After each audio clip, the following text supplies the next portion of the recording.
that I saw a couple of references on your presentation. One of them was reference to Facebook Libra. So for which reason you use this Facebook Libra? Do you think that you're a pioneer of Libra moment or Libra approach on your currency?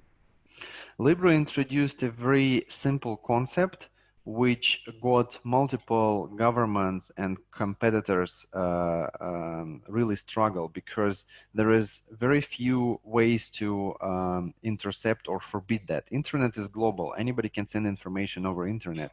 And what Libra suggested is to use government debt, governmental securities, to hold as assets, as collateral, backing the digital asset. Their mistake was that they wanted to bundle currencies, and I can speak another hour about that and different monetary policies of different central banks, that you cannot really bundle them. But the concept that you buy a government issued debt bond and then use it as a collateral for a single stablecoin, single currency stablecoin, is really how we executed all these years and how we managed to outcompete all other euro stablecoins on the market.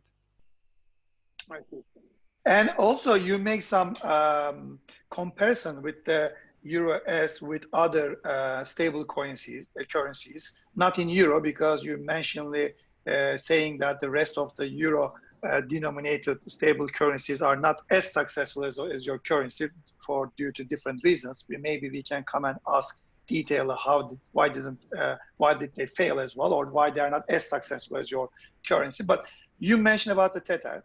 Most of our audience probably know very well the Tether. You just mentioning about the auditing part of this currency, stable currency part. Well, can you be more specific about what's wrong with the auditing on the Tether, or why do you good at the auditing part?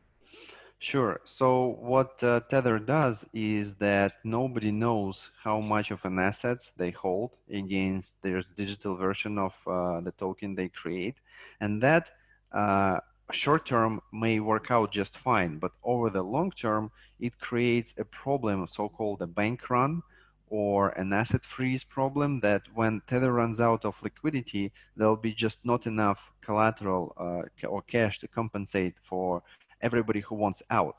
And this is why I bring music, a game, and chairs, that there is a room and people are dancing and there are chairs standing, but once music stops, everybody has to take a seat, and people who don't take a seat, who don't find a free chair, have to exit the game. This is exactly what will happen with Tether. Nobody knows when.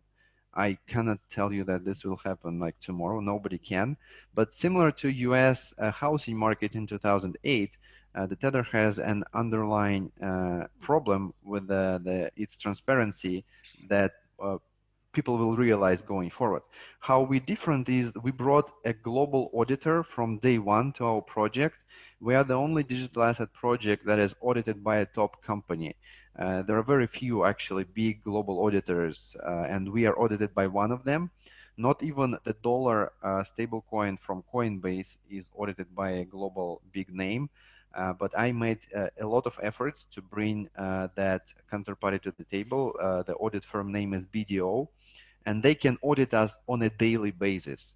So we are the most frequently audited stablecoin issuer and by the most reputable and biggest auditor. This is how we address transparency issues very seriously.